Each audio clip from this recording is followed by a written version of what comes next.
Okay, good morning. Morning. David? Yeah, not to ask for your legal expertise, but if Lyle Collins with his temporary injunction, if he is cleared, what would his status be as potentially joining the team, playing when he would play, that just the logistics of it? We really haven't talked much about it just because of, the ongoing situation, just the uncertainty of everything. So as of right now, there's not a plan in place, for this week, but we'll just keep evaluating it. How has Steele played in the games that he's had to play for? I think Terrence has played well. You look at the matchups that he's gone through, and starting with week 2, he's graded out very well. And I think, like anything, we talk about this a lot when we talk about offensive line. I think such a huge part of it is consecutive starts, with your offensive line, and you can see the right side is getting better. The cohesiveness between him and Zach, but I think he's put together a couple nice games. What type of conditioning is Collins in? I mean, I know he can't practice with y'all, but you talk about this conditioning, what he's doing. I think he's done a good job when he was away from here. So that's the feedback that I get from Harold and Britt. So I feel good about where he is. Amari was talking about the state program yesterday and mentioned how helpful the mental conditioning side of it was. When did you add mental conditioning to the state program and why? We added it last year. It's just it's part of what stay is about. It's a mode of regeneration. Obviously not just physically but mentally and emotionally. So it's been part of our program since last year. Is that something that y'all will confer with Chad on what message the team needs this week, or if he decides on his own? I'm sorry, I missed the first part. Amari was saying that Chad would give them a different message every week. Is that something that you and he get together and confer on, here's what we need, or how do you decide? Yeah, all the messaging's coordinated. Chad does a phenomenal job. He's back a little earlier than he probably wanted to be, full-time from the Yankees. Saw him, he flew in this morning, so saw him earlier. But yes, it's all part of the plan, the week, and just trying to, emphasize and trigger and just make sure our guys are getting what they need. As a Red Sox fan, I think he's back just on time. Yankee fan, right? He's a better person. Well, good. I mean, I'm glad this platform can be, fandom for baseball. That's awesome. Yeah, we're a very eclectic operation here. Cooper and Elliott and Gregory came through yesterday. Okay, look like. Definitely, yeah. I mean, we obviously had the mock game today, so they'll participate in that, and I don't foresee them having any challenges tomorrow. You probably don't have any hard and fast rules because it depends on the time of the year and the injury, but when a player has been out for 3-4 weeks or more, a prolonged period, do you normally at least want to see them go through a full week of practice before you talk about putting them back into a game? Or what are your guidelines when you look at that? Yeah, definitely. I mean, I think you got to be cognizant of it. I think on the other extreme, you look at Chauncey Goldstein, what he was able to do. But there's I really want to commend our strength conditioning and our training staff. If you watch Britt work these guys and Harold and the whole staff, it's they do a really good job of staying on top of these guys and football simulated movements and some of the things that are in place training wise that they've done here for a long time to do a really good job of getting guys game ready in the non-football team activities. So I think that's a real strength of our program. So that'll definitely be part of the decision.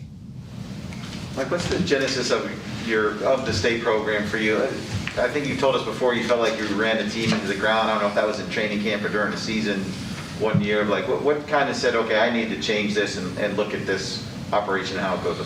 Well, I think like all of us in professional sports, I mean, the injuries you really have to take a hard look at, especially in season, is the soft tissue, and that was the driving force.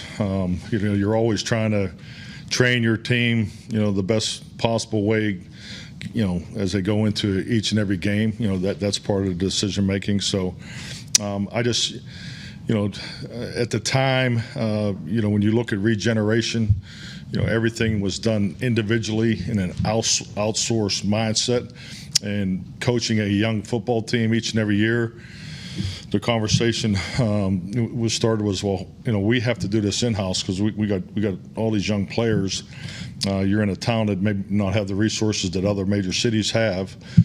So how can we do a better job of having a period of regeneration built into the working schedule? Because the norm in my time in the league until the state program started was all these things, the extra modalities and everything were done outside of the organization. So the thought was to bring it inside and take a 2-hour block and put it towards regeneration and who can do that better than the Dallas Cowboys. So I mean that's all part of the thinking. The players appreciate it.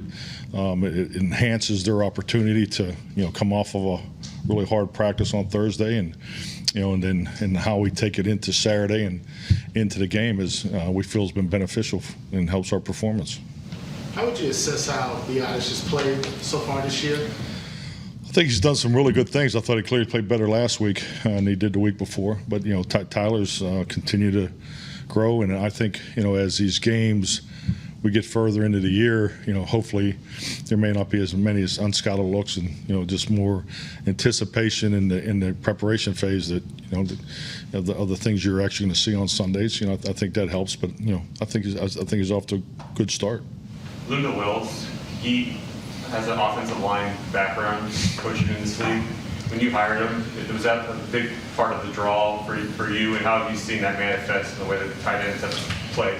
Well, if you ever had a chance to interview him and talk football with him, I think, and he has some people in his background that I've worked with and have a lot of respect for. So he does an excellent job, and I think you have to remember the tight ends, next to the quarterback, probably have the second most responsibility because of their responsibility both in the run and the protection and the pass game. So I mean they're part of all three phases in a primary role of our offense, and he does a phenomenal job. He's an excellent teacher, tireless worker, very passionate about the coaching profession and loves his guys, and I think he's created a tremendous environment for that tight end room.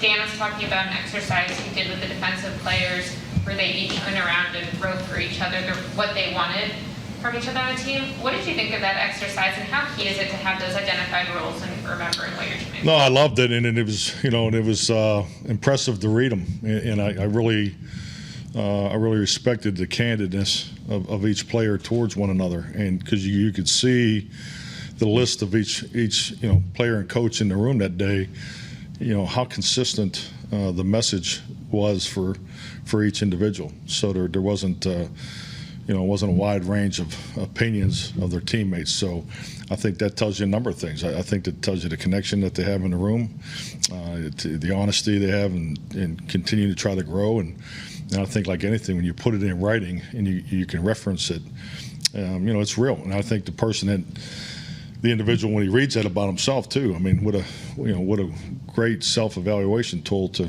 look to. So I thought the exercise was awesome. The coaches were involved in the exercise in terms of they had a part of this pass along as well? Absolutely, yes. Just defensive, or were you part of that? It was just the defensive room. Is that what you feel about us when we put it in writing? Well, that's it.